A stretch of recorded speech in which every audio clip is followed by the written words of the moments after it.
여러분, 성경에서 우리가 흔히 들어보지 못하는 이름 가운데 하나가 무비보셋이죠. 여러분, 무비보셋은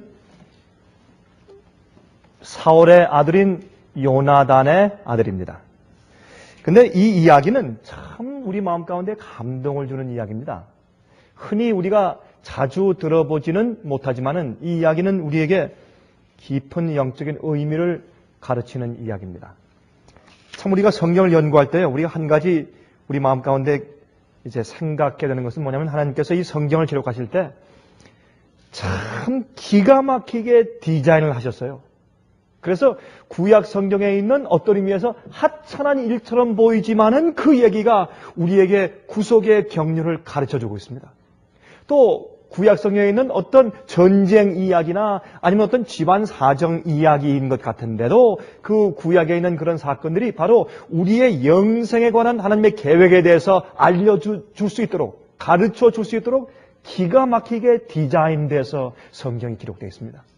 우리 그런 각도에서 우리가 좀 오늘 이 말씀을 같이 좀 보시면 참 좋겠습니다. 사무엘하 21장을 좀 펴서보겠습니다. 사무엘하 21장 7절부터 9절까지 있는 말씀을 먼저 우리 읽도록 하십시다. 사무엘하 21장 7절부터 9절을 제가 먼저 읽겠습니다.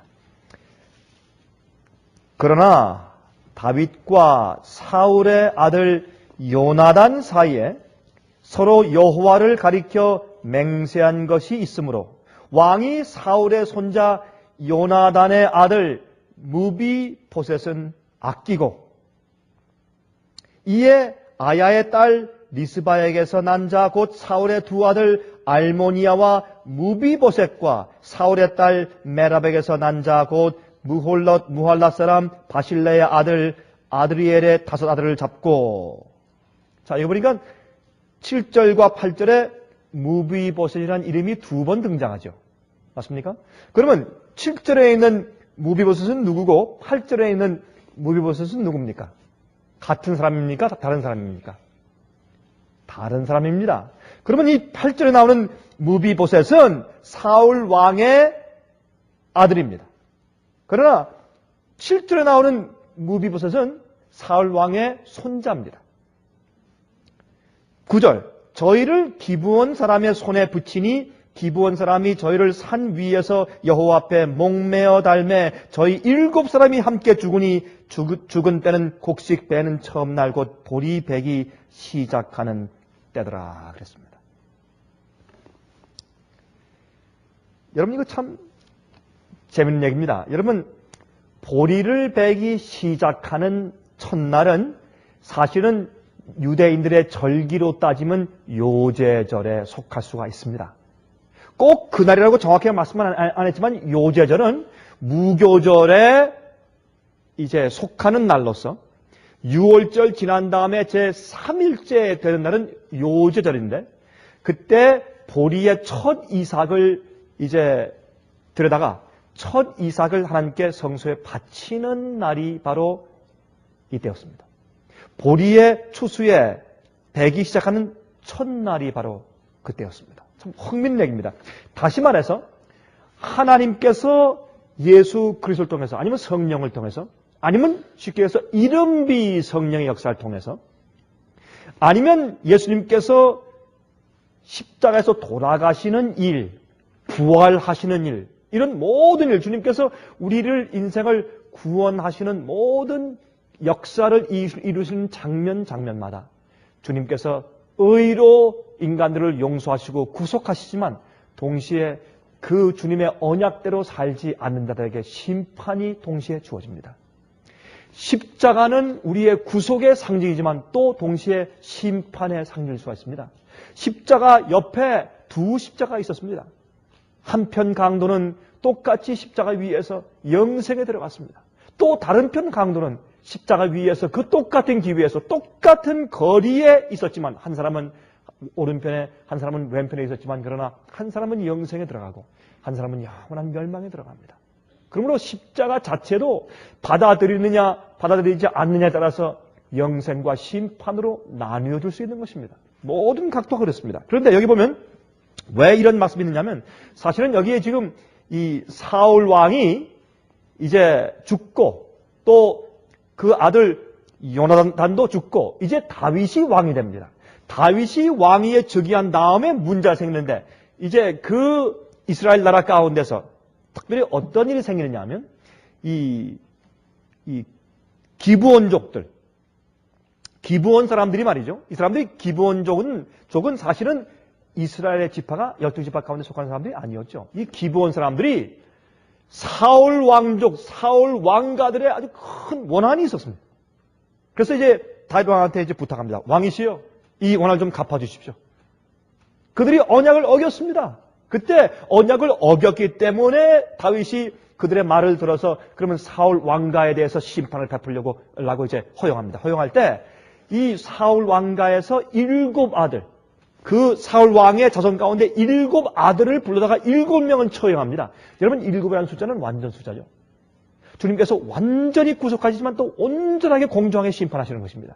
언약을 어겼기 때문에 그 일을 이루어지는데 그 중에서 다른 무비보셋은 죽지만은 그러나 두 다리를 저는 쩍쩔뚝발이 무비보셋은 삽니다. 여러분 이것이 구속의 이야기예요. 이게 구속의 이야기입니다. 왜 그런지 좀 살펴보도록 하십시다. 여러분 이 기브온 사람들은 어떤 사람들이냐면 우리가 여호수아 9장을 보면 이 이스라엘 백성들이 광야를 돌면서 이제 가나안 땅에 들어가려고 할 때 그때 그들이 승승장구하고 여리고 성을 파한 그런 소식이 들리자 뭐 사람들이 벌벌 떨었죠. 다른 뭐 모압이나 암몬 족속들은 싸우려고 이제 칼을 갈고 방패를 준비했지만 그러나 그 가운데서 보니까 저 하나님께서 함께 하시는 저 사람들과 우리가 싸울 수가 없다. 이미 항복하자. 그걸 꾀를 내자 하고 되겠습니까? 그 가까운데 있는 기본 사람들이 어떻게 해요? 다 거기는 스파이 몇 명이 말이죠. 다 떨어진 옷을 입고 말이죠. 다 헤어진 신발을 신고 또 이제 물 가죽부대 다 헤어진 가죽부대 물 가죽들을 가지고서 와가지고 어땠습니까? 다 지친 듯이 와가지고 그래서 항복길 백길 들어오면서 제발 우리 좀 살려주십시오. 보다시피 우리가 먼 곳에서 왔습니다. 우린 가까운 데 있는 사람이 아닙니까? 그 거짓말이었습니다. 아주 가까운 데 있는 사람들이었죠. 기본 족속은. 우린 저 먼 곳에 온 사람들인데 먼 곳에서 왔는데 우리를 신경 쓸 필요가 없습니다. 그런데 우리가 당신들이 하나님의 능력을 가진 것을 알기 때문에 우리가 화평하러 왔습니다. 보십시오. 우리가 먼 길을 여행해 왔더니 옷이 다 떨어지고 신발 다 떨어지고 이 가죽부대 보십시오. 다 떨어졌지 않습니까? 그러니 이왕 신경 쓰지 않으셔도 될 사람들입니다. 그러나 혹시 우리 가까이 올 때 제발 우리를 죽이지 말고 우리를 치지 마십시오. 그때 여호수아가 그 말을 믿고서 그들과 어떻게 화평의 언약을 맺었습니다. 언약서를 써주면서 우리가 너희를 절대로 공격지 않고 너희 부족과 우리가 화평을 누릴 것이라고 언약을 했습니다. 물론 그들이 속였지만 그렇게 언약한 그 언약을 계속해서 이스라엘 백성들은 계속해서 존중하도록 언약서가 만들어진 것입니다. 그런데 이 사울 가정이 사울 왕이 이들이 어떻게 여기 있느냐 해서 그들을 미워해서 그 사람들을 괴롭히고 그 사람들을 많이 죽였어요. 그래서 그 기브온 종족을 말살하고 없애려고 애를 썼습니다. 그래서 이 사울 시대 때 이들이 참 아주 어려움을 많이 당했어요. 그러자 이 사울이 죽고 그 가족이 망하자 새로운 왕이 다윗이 들어서자 또 이들이 가서 하소연을 하면서 그 복수를 해주고 언약을 파한 그 사람들에게 심판을 내려달라고 부탁을 한 것입니다. 이런 와중에서 한 무비보셋은 죽고 요나단의 아들 무비보셋은 삽니다. 자, 우리 사무엘하 4장을 가서 보십시다. 사무엘하 4장 4절을 보십시다. 이런 말씀이 기록되어 있습니다. 사무엘하 4장 4절. 사울의 아들 요나단에게 절뚝발이 아들 하나가 있으니 이름은 무비보셋이라. 전에 사울과 요나단의 죽은 소식이 이스라엘에서 올 때에 그 나이가 5살이었는데 그 유모가 안고 도망하더니 급히 도망함으로 아이가 떨어져 절게 되었더라. 이 유모가 5살짜리 아이를 살리기 위해서 어떻게 해요? 그 아버지가 죽고 그 할아버지가 죽었어요. 이제 사울 왕가가 망했습니다. 이제 다윗이 왕이 되는 것입니다. 이제 그때 너무 두려워서 급해서 그 아들을 살리기 위해서 어떻게 해요? 이 무비보셋을 5살짜리 아이를 안고서 도망가다가 아마 그냥 땅이 아니고 조금 아마 깊은 구렁텅이든지 아니면 절벽일지 모르죠. 잘못해서 그만 미끄러져서 이 아이가 또 못 쳤습니다. 그 아이가 그만 거기 떨어져서 두 다리를 다 상했습니다. 부러졌습니다. 그 다음부터 성경은 말하기를 이 아이가 두 다리가 다 쩔뚝발이가 되었다 그랬습니다. 이 말은 뭐냐면 이제 이 아이는 왕위에 오를 자격이 없습니다. 신체에 부족한 곳이 있는 불구자는 왕이 될 수가 없었습니다. 옛날에. 그런 입장을 여기 성경은 설명합니다. 9장을 보십시다. 이제 사무엘하 9장 3절부터 있는 말씀 보겠습니다. 사무엘하 9장, 사무엘하 9장 3절부터 11절까지 또 13절을 읽겠습니다. 보십시다. 왕이 가로되 사울의 집에 남은 사람이 없느냐. 이것은 다윗이 지금 묻는 것입니다. 다윗이 자기를 그렇게 괴롭힌 사울 왕이었지만은 그 집안에 자비를 베풀기 위해서 다른 이유가 아무것도 없어요. 자기를 원수처럼 대해서 괴롭힌 그 사람들에게 자비를 베풀기 위해서 묻습니다. 이건 다윗 왕이죠. 왕이 가로되 사울의 집에 남은 사람이 없느냐. 내가 그 사람에게 하나님의 은총을 베풀고자 하노라. 시바가 왕께 고하되 요나단의 아들 하나가 있는데 절뚝발이니이다. 여러분이시여, 하나님께서 우리를 왜 찾으십니까? 심판하기 위해서가 아닙니다. 우리에게 자비와 은혜를 베푸시기 위해서. 이것이 우리가 하나님을 보고 이해하는 첫 번째 우리의 관념이 되어야 합니다. 우리의 개념이 하나님께서 왜 우리를 찾아오셨느냐 말입니다. 그것은 심판이 아니고 자비와 은총이고 은혜입니다. 자, 4절. 왕이 저에게 묻되 그가 어디 있느냐? 시바가 왕에게 고하되 로드발 암미엘의 아들 마길의 집에 있나이다. 왜요? 숨어서 몰려 도망가 피해 있는 것입니다. 무서워서 왕을 대할 수가 없는 것입니다. 다윗 왕이 사람을 보내어 로드발 암미엘의 아들 마길의 집에서 저를 데려오니 사울의 손자 요나단의 아들 무비보셋이 다윗에게 나와서 엎드려 절하매 다윗이 가로되 무비보셋이여 하니 대답하되 주의 종이 여기 있나이다. 그는 왕자입니다. 그는 이제 곧 왕자리에 오를 수 있는 그런 왕자의 위치에 있던 사람입니다. 졸지에 그는 뭐가 됩니까? 그는 졸지에 종이 됩니다. 우리는 하나님께서 하나님의 형상으로 창조한 거룩한 인간들이었습니다. 그러나 졸지에 우리가 전쟁에 졌어. 졸지에 우리가 마귀에게 함정에 빠져서 우리 넘어지고 타락한 다음에 졸지에 우리가 죄의 종이 되었습니다. 굴복할 수 없는 죄의 종이 되었습니다. 여기 보십시오. 이때 그가 얼마나 떨었을까요? 얼마나 와가지고 이제 군대들이 와가지고 갑시다. 왕이 부릅니다. 얼마나 두려웠을까요? 예? 이제 내가 죽는구나. 그러나 왕이 그를 부른 이유는 자비와 은총을 베풀기 위해서. 7절. 다윗이 가로되 무서워 말라. 아마 참 그 무릎 꿇고서 아마 머리를 땅에 대고서 아마 펄 떨었을 거예요. 무비보셋이. 그렇죠? 그러니까 왕이 부드러운 말로 다윗이 그러되 무서워 말라. 내가 반드시 내 아비 요나단을 인하여 내게 은총을 베풀리라. 내가 내 조부 사울의 밭을 다 내게 도로 주겠고 또 너는 항상 내 상에서 먹을지라. 이것은 왕의 자비 때문이지 무비보셋이 그런 취급받을 만한 자격이 전혀 없는 것입니다. 이것은 여러분 구속의 경륜의 얘기예요. 이 얘기가 바로 우리 얘기예요. 우리가 여러분 무비보셋이에요. 보면 우리가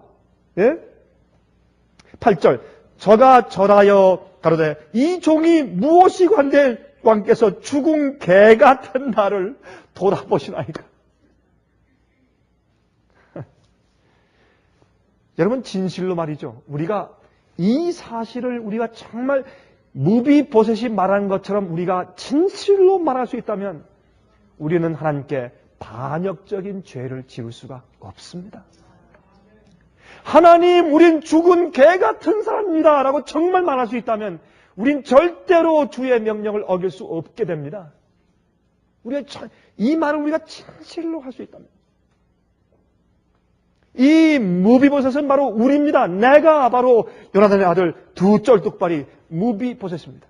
그가 지금 다윗 왕 앞에 끌려와서 무릎 꿇고 두려워 떨고 부박 떨고 있을 때 내가 주의 종입니다. 나는 개 같은 자입니다. 죽은 개 같은 날 왜 이렇게 주님께서 왕께서 이렇게 관대하게 대하시고 이렇게 선을 베푸십니까? 그때 다윗 왕이 말하기를 무서워 말라. 내가 내 아비 요나단과 함께 맺은 그 언약 때문에 그렇다. 내가 잘나서가 아니야. 내가 자격이 있어서 아니라 내가 너의 아버지 요나단과 맺은 그 언약을 내가 지금도 기억한다. 하나님께서 여러분과 저를 선대하시고 자비 베푸시고 용서하시고 구원하신 이유는 다른 게 없습니다. 예수 그리스도께서 맺으신 그 언약 때문에 그렇습니다. 주님의 언약 때문에 하나님 아버지께서 우리에게 자비를 베푸시고 은총을 베푸시기 위해서 우리를 부르시는 겁니다. 다른 이유가 없어요. 다른 이유가 없어요. 9절 왕이 사울의 사환 시바를 불러서 이르되 사울과 그 온 집에 속한 것은 내가 다 내 주인의 아들에게 주었노니 너와 내 아들들과 내 종들은 저를 위하여 밭을 갈고 거두어 내 주인의 아들을 공개하라. 그러나 내 주인의 아들 무비보셋은 항상 내 상에서 먹으리라 하니라. 시바는 아들이 15이요 종이 20이라. 왜 이렇게 사람들이 많아요 이 집에? 제가 볼 땐 바로 여기에 이 사람들은 천사들을 대표합니다. 영적인 상징으로. 하나님께서 우리를 왕의 식탁에 먹게 하시면서 우리에게 영적인 선물을 주시고 능력을 주시고 성령을 주시고 우리를 도와주시고 함정에 빠졌을 때 건져주시고 위험과 유혹받을 때 계속 힘을 주시고 보호하시는 천사의 역할, 의인들을 구원하기 위해서 부리는 영으로 부르신 천사들이 우리 주에서 항상 우리를 도와주는 것입니다. 시바에게 말하는 너는 이 사울 왕의 땅을 다 내게 줄 테니까 너는 내 모든 가족과 함께 다 일해서 얻은 소장을 풍장을 통해서 얻은 그 소출을 통해서 너의 주인 무비보셋 두 발을 저는 쩔뚝발이를 섬겨라. 핍절함이 없도록 하라. 여러분 우리가요 이 세상에서 우리가 기도하고 구할 때 하나님께서 우리가 원하는 거 다 안 주십니다. 다 줄 수가 없어요. 우리가 우리 자식들이 원하는 것도 다 안 주는데 다 안 주는 것이 최선인 것을 알기 때문에 어떤 때는 안 주는데 어떻게 하나님께서 우리 구하는 걸 다 주시겠어요? 어떤 건 우리가 구하는 거 다 주시면 큰일 나요. 큰일 나요 어떤 때는. 여러분 제가 과거에 제가 구하던 것을 기억하면서 주님께서 안 주시길 얼마나 다행인지 그런 느낌을 제가 한두 번 가진 것이 아닙니다. 여러분은 어떤지 모르겠어요. 그러나 우리의 구원을 위해서 주님께서 무엇을 아끼십니까, 여러분? 우리의 구원에 필요한 것을 위해서 주님께서 안 주신 것이 무엇이느냐 말입니다. 이것이 무비보셋 이야기입니다.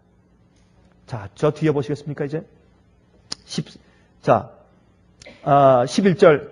시바가 왕께 고하되 내 주 왕께서 온갖 일을 종에게 명하신 대로 종이 준행하겠나이다 하니라. 무비보셋은 왕자 중 하나처럼 왕의 상에서 먹으니라.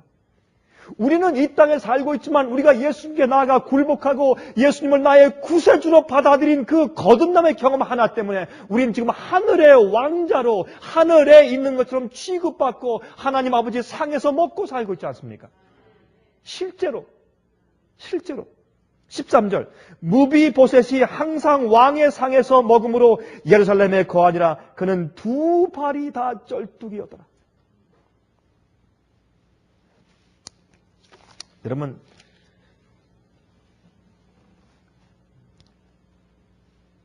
이 얘기를 들었을 때 무비보셋은 억장이 막혔을 겁니다. 기가 막혀서가 아니라 너무 놀라서 이럴 수가 있는가 세상에. 내가 무슨 자격이 있는가. 무엇이 관대 나를 이렇게 사랑하십니까? Why? 주님 왜 날 사랑하십니까? 그 이유가 어디에 있습니까? 난 두 발이 저는 쩔뚝발입니다. 난 이해가 안 됩니다. 이걸 우리가 진실로 이해하면 그때 우리가 진실된 그리스도인입니다. 우린 자주 이것을 잊어버립니다. 우린 자주 이것을 잊어버리기 때문에 우리가 하나님께 받는 취급은 어떤 때는 당연한 것으로 취급하기 때문에 우리가 뻔뻔스러워지는 것입니다. 영적으로. 처음에 범죄하서 도망가는 아담과 헤어를 찾아오신 하나님. 아담아, 내가 어디 있느냐? 무서워서 도망갈 때, 두려워 떨 때, 내가 너를 찾은 이유는 너를 구원하기 위해서 찾은 것이지, 너를 내가 지은 죄의 결과로 심판하기 위해 찾은 것이 아니다. 아니라는 것입니다. 똑같은 얘기입니다. 여러분 창세기 4장 22절부터 24절 보시면 이런 말씀 있죠. 하나님께서 에덴 동산 입구에 불타는 화연검을 두셨다. 그들이 더 이상 거기 들어와서 생명나무를 따먹을까 해서 그 동산 앞에 화연검을 두셨다.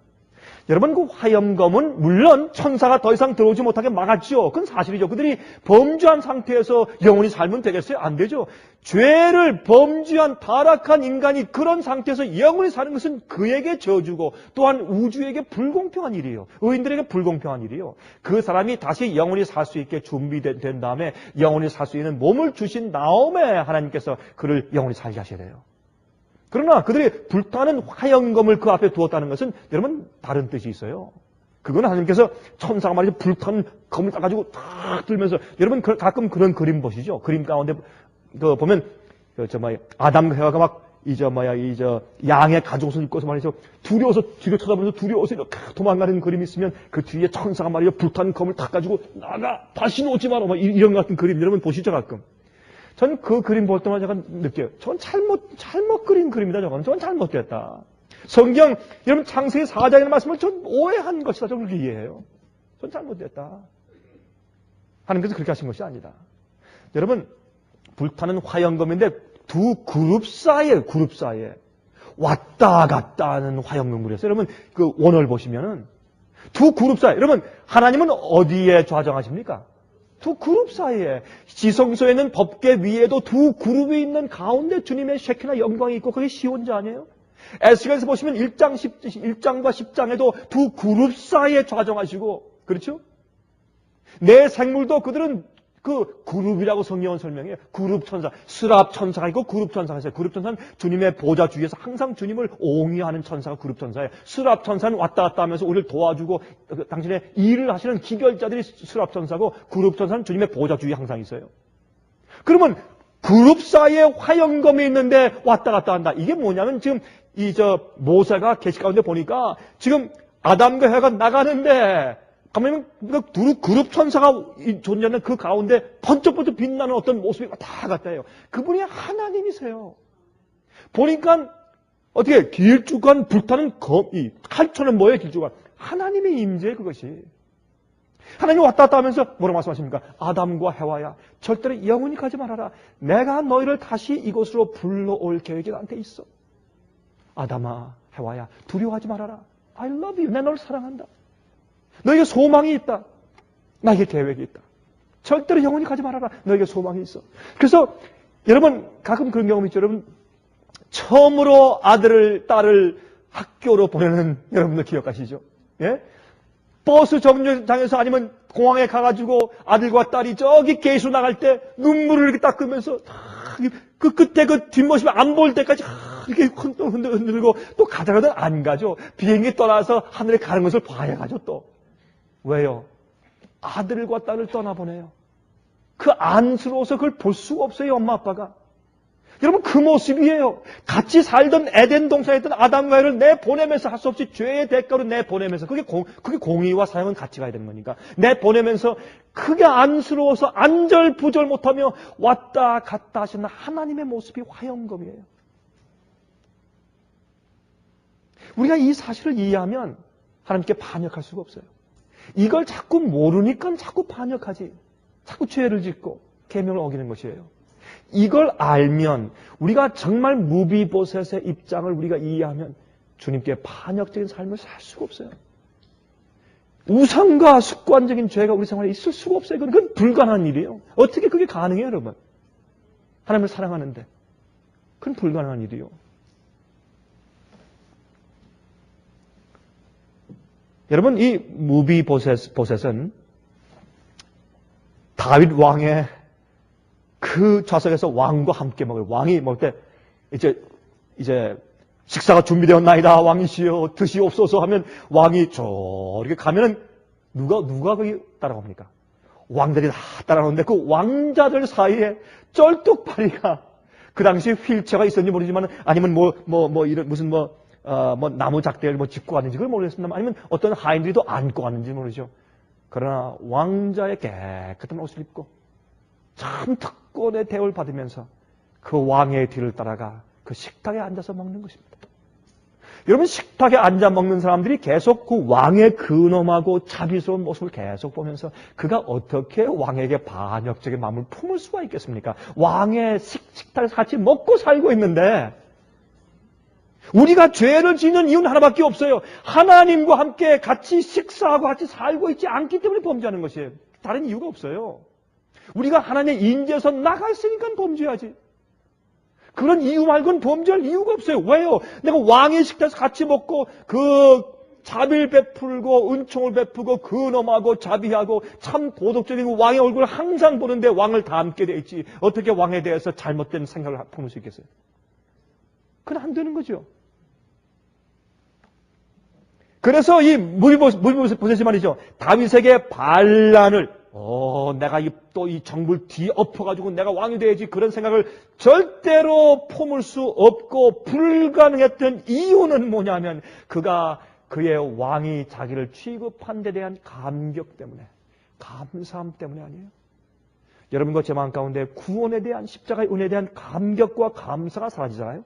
그거 사라지면 우리가 뭐에 빠진 줄 아세요? 외식주의에 빠지고 율법주의에 빠지고 경건의 능력이 없이 경건의 모양만 가지게 돼요. 그러면 그 자체가 여러분들이 벌써 예수로부터 나가는 겁니다. 그래서 우리의 생애의 능력은 뭐냐면 내가 항상 왕의 식탁에서 먹는 것이에요. 이게 뭡니까? 왕의 음식이에요. 이건 아무나 먹는 게 아니에요. 그냥 읽는다고 이해되는 것이 아닙니다. 왕과 함께 있어야 이 양식이 내 몸에서 양식이 되는 것이에요. 이게 우리 왕의 식탁에서 먹는 것이에요. 이 음식은 나로 하여금 왕자가 되게 하고 왕녀가 되게 하는 것이에요. 이 음식을 먹으면 내가 영원히 살아요. 하나님의 왕국에 주님과 함께 보좌에 앉아서. 이게 생명의 떡이요. 하늘에서 내려온 만나고. 그렇죠? 그래서 그분의 식탁에서 먹기 때문에 그래요. 우리는 무비보셋처럼 태어날 때부터라고 말해도 좋겠죠? 우리는 떨어져서 타락해서 두 다리가 쩔뚝바리가 된 우린 병신들이에요. 이 말이 좀 기분 나쁘죠? 아니, 병신, 그럼 기분 나쁜 말이 왜 한국 사람들 말하는? 그럼 우리가 그래요. 우리는 병신들이에요. 우린 두 다리가 절름발이들이에요. 그래서 우리는 하나님께 그러한 자비와 은혜를 받을 만한 자격이 없는 사람들입니다. 주님께서 자비로 우리를 거기 앉게 하셨어요. 그래서 그것을 가만히 느끼며 감격하고 감사하고 식탁에서 보면 같이 먹으면 자연히 왕의 품습을 담게 돼요. 거지처럼 살지 않습니다. 거지처럼 먹지 않아요. 근엄하게 살고 거룩하게 살아요. 왜?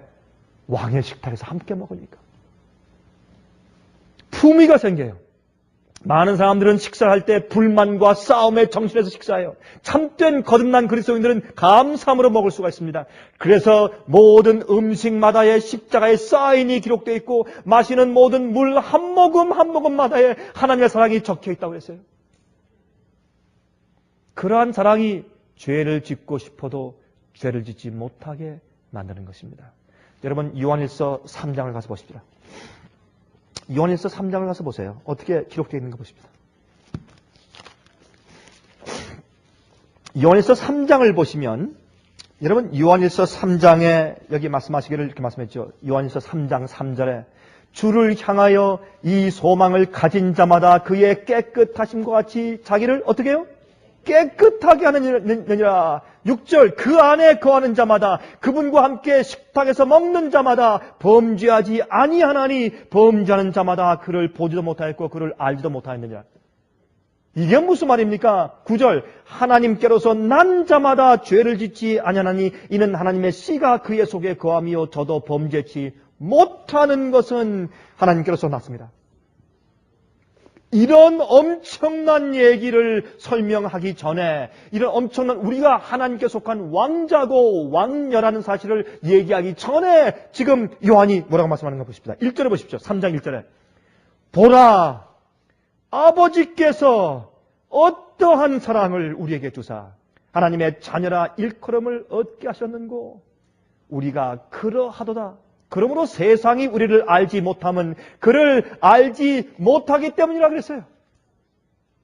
왜 우리가 이렇게 거룩한 생활을 살 수 있느냐? 그 이유는 하나님이 어떠한 사랑으로 우리를 하나님의 자녀가 되게 하셨는지를 알기 때문이라 그렇게 설명해요.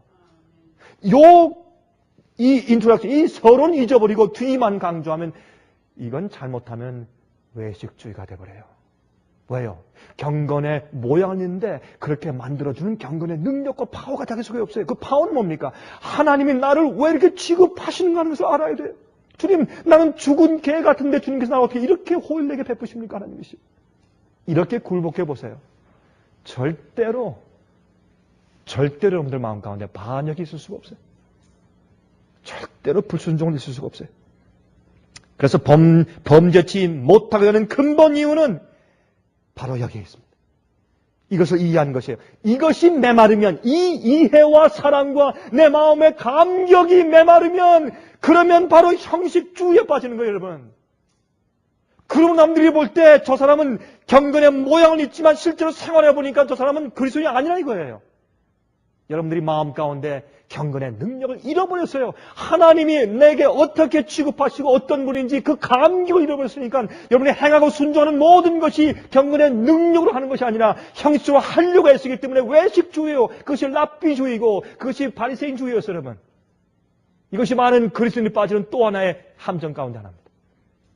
우리는 내가 무비 보세신 사실을 매일 이해해야 합니다. 주님께서 나를 어떻게 이렇게 취급하시는지 감격이 있어야 돼요. 그러면 겸손하게 되고 내가 어떤 취급을 받더라도 형제가 나 이렇게 욕하고 비난하는데 사실은 내가 그것보다 조금 더 나쁜 사람입니다.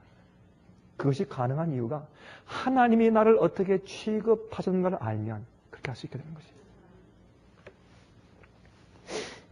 제가요 한 가지 늘 듣는 얘기 가운데서 제 마음 가운데 마음을 좀 받으라는 얘기가 있습니다. 그럼 뭐냐면 많은 사람들이 이런 얘기를 여러분들 아마 들으셨을 거예요. 이런 얘기를 하는 사람들이 많아요. 저 사람은요 목사님 거듭나기 전에도 원래 저랬어요. 이런 무슨 말이에요? 여러분 그 말 들어보셨죠? 저 사람이 거듭나고 그리스도인 되기 전에도 원래 저 사람은 원래 저렇게 인색했어요. 그런 얘기 저 들었고 저 사람은요 원래도 마음이 좁았어요. 아니면 원래 저 사람은 예수 믿기 전에도 그렇게 급했어요. 여러분 그런 얘기 들어보셨어요? 들어보셨죠? 저도 많이 들어봤어요. 전 그런 얘기 들을 때마다 참 이상하다. 그러면 우리가 예수를 믿고 나서 그럼 우리가 변하지 않는다는 얘기냐? 그럼 제 마음 가운데 퍼즐을 줘. 이게 도대체 무슨 뜻일까? 가끔 제 마음을 받아요. 그런 얘기를 들을 때. 저 사람은 원래부터 급했던 사람이에요. 예수 믿기 전에도 급했는데 예수 믿는다고 해서 또 그냥 급한 건 그냥 급해요. 그 말이 사실이긴 사실이에요. 그러나 우리가 급한 사람이었으면 급한 성격이 그냥 있어도 이젠 예수를 위해서 급해져야 돼요. 옛날에 우리가 급했던 성격으로 남을 아프게 했던 그런 급함이 변해야 돼요. 안 그래요? 속이 좁았던 사람들은 예수님 안에서 속이 좁아야 돼요. 어떤 데에 대해서? 이젠 죄에 대해 속이 좁아야 돼요. 세상을 사랑하는 마음이 속이 좁고 하나님께 마음이 넓어져야 돼요. 이게 완전히 그 내용이 바뀌어져야 합니다. 우리가 거듭나면. 자, 그런데 말이죠. 우리는 원래 다리를 절던 사람이기 때문에 성경은 말하기를 로마서에 말이죠. 우리가 범죄함으로 우리가 죄를 지었으므로 하나님의 영광과 그 표준에 도달할 그 영광에 이르지 못했다 그랬어요. 그런데 참 재미있는 것은 말이죠. 그런데 이런 자들이 이렇게 두 다리를 저는 사람들이 어떻게 온전하게 하나님의 뜻대로 사는 일이 가능하냐 말입니다. 그걸 설명할 때 하나님께서 교육을 좀 더 받아라. 책을 더 읽어라. 학위를 좀 더 받아. 이렇게 안 하세요. 또 무슨 훈련소에 가라. 뭘 명상해라. 이렇게 하지 않습니다. 그렇게 하는 것이 아니고 그런 사람들을 변화시키고 그렇게 할 수 있도록 가능케 하시는 일이 뭐냐 하면 보라. 하나님께서 하나님께서 우리를 어떤 사랑으로 우리를 사랑하셨는고. 그거예요. 다른 게 없어요. 보라, 아버지께서 어떠한 사랑을 우리에게 주사 하나님의 자녀라 일컬음을 얻게 하셨는고. 세상이 우리를 모르는 것은 세상이 우리가 하나님을 사랑하는 것을 몰라요. 하나님이 우리를 취급하신 그것을 우리가 깊이 이해하는 그 깊이를 그들이 모르기 때문에 그들이 볼 때 참 이상한 것이에요.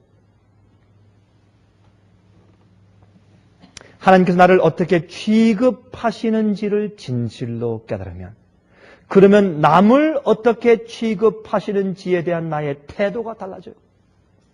그것이 해결책이에요. 그러므로 사랑으로 역사하는 믿음이 생기는 것입니다. 제가 이번 주에 한 젊은 여인을 만났어요. 그 젊은 여인이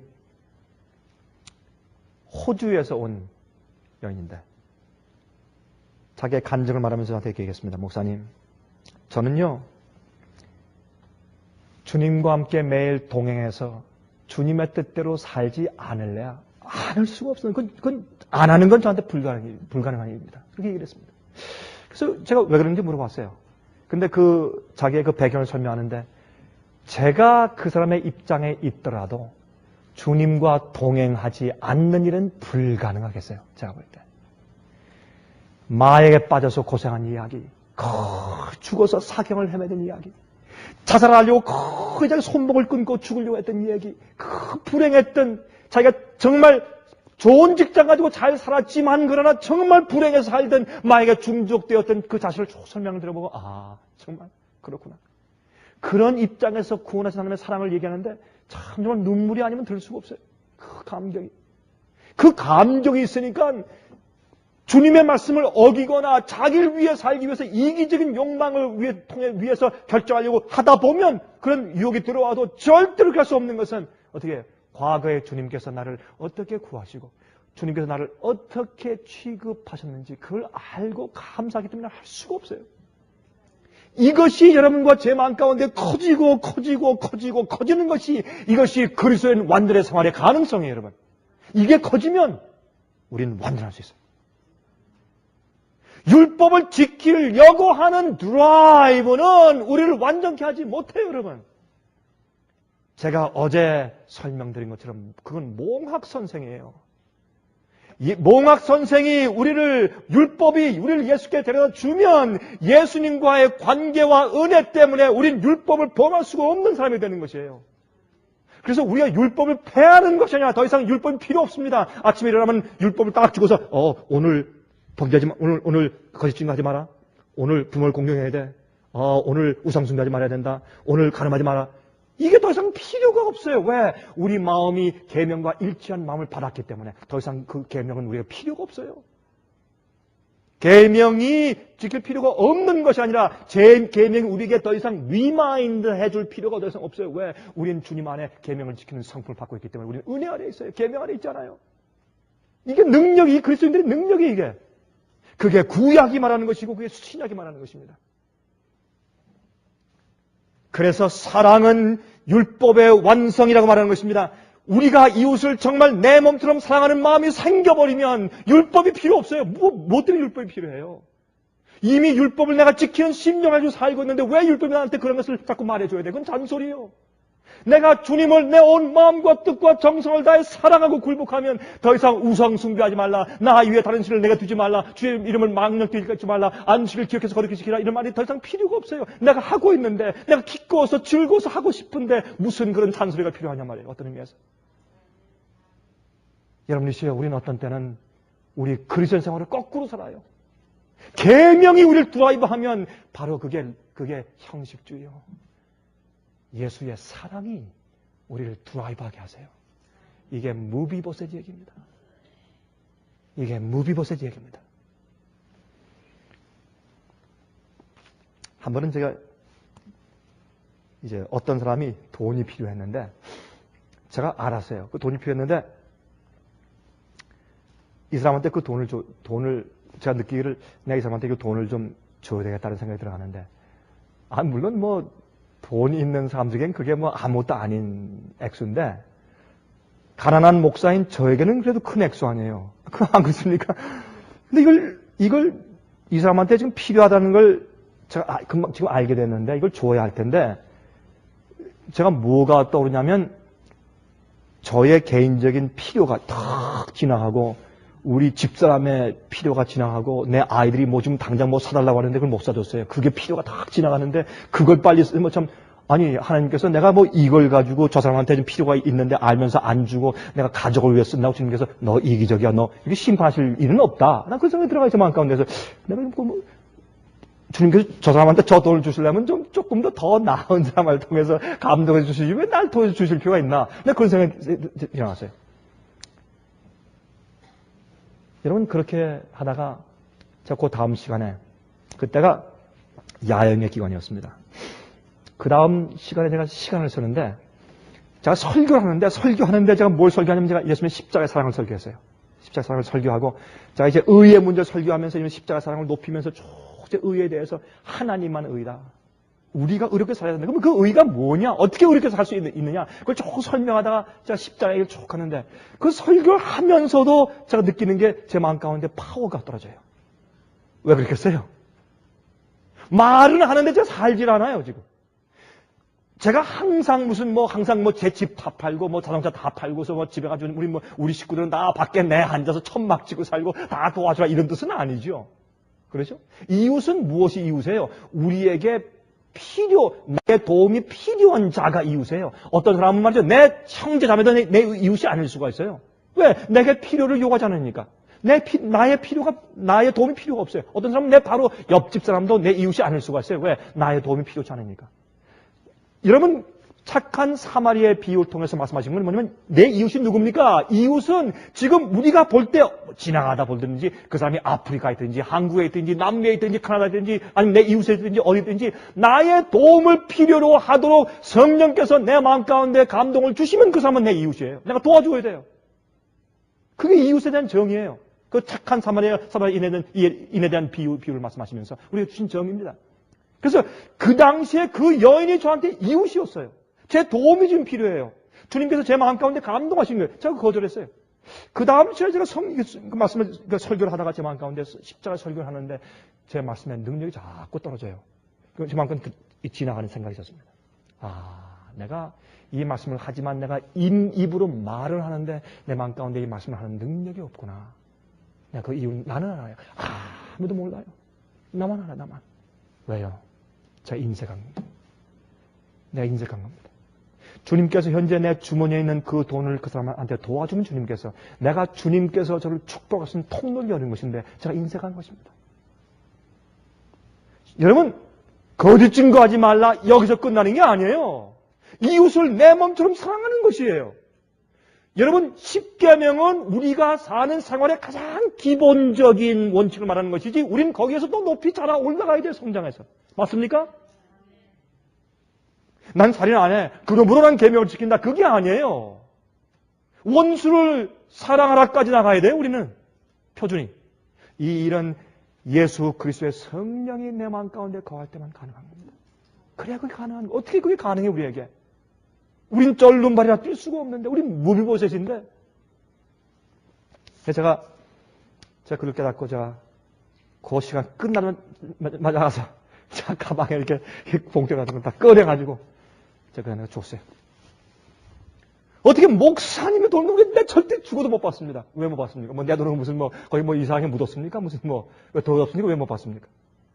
절대 목사님 돈을 못 받습니다. 이건 내가 주는 게 아닙니다. 내가 이거 당신한테 안 주면 내가 다음부터 설교를 못 합니다. 갔어요. 그 다음 시간부터 설교가 더 잘 나오네요. 여러분이시여. 우리가 하나님의 자비하심을 기억하고 감동할 때 나의 인색함이 사라져요. 그것밖엔 없어요. 우린 절름발이기 때문에 하나님의 영광에 미칠 수가 없어요. 할 수 있는 유일한 길은 이 왕이 어쩌면 나를 다른 물보섯은 죽었어요. 지금 7명의 살인당이 죽었어요. 내 가족은 망했어요.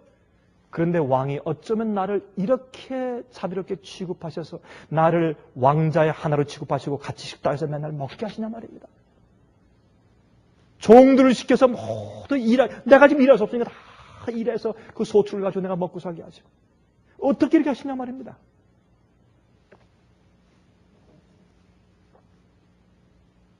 한 학생이 말이죠.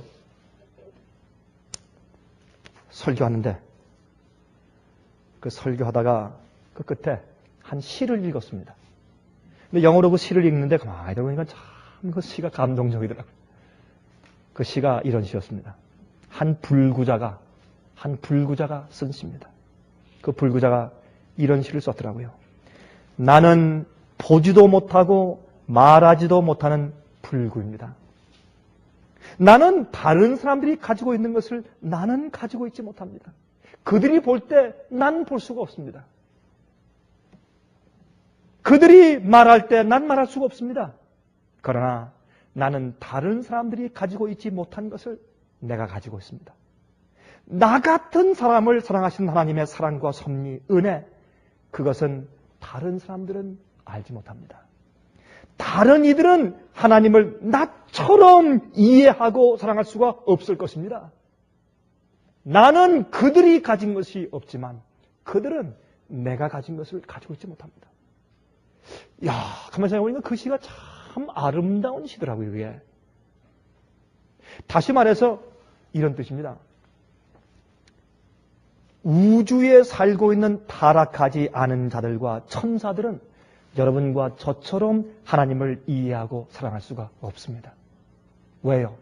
우리처럼 떨어져 타락해서 그렇게 악하게 되었는데 하나님이 오셔서 우리를 안으시고 데려가시고 우리를 씻기시고 치료하시고 왕의 식탁에 앉아서 그렇게 취급받도록 하신 자비를 한 번도 경험한 적이 없기 때문에 그래요.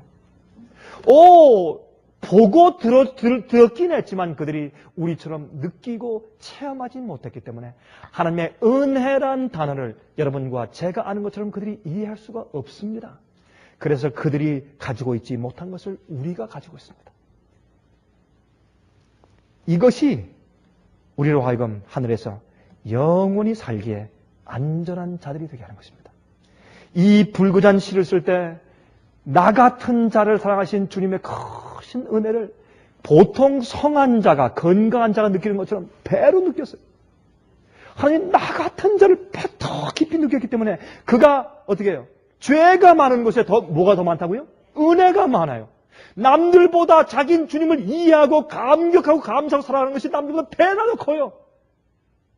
깡패 어떤 사람은 모범생으로 지낸 사람보다 주님을 안 다음에 주님을 아는 감격이 더 클 수가 있단 말이에요, 제 얘기는. 그 용량이 왜? 자기의 경험을 빚어서. 또 모범생은 깡패보다 거듭난 다음에 남들에게 조금 더 아주 온전한, 좀 더 경건한 모습과 태도를 남들한테 잘 모범으로 볼 수 있겠죠. 그 역량이 또 그런 데 있으니까.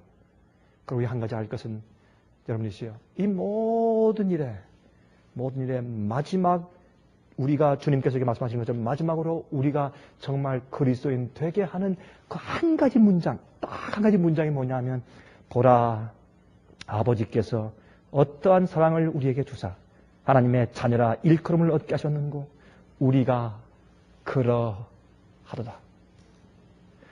나의 나됨은 하나님의 은혜로 된 것이니 여러분께서 주님을 아는 사랑과 감사와 감격이 너무 커서 여러분 속에 전혀 죄가 들어올 수 없기까지 풍성한 삶을 살게 되시기를 간절히 바랍니다.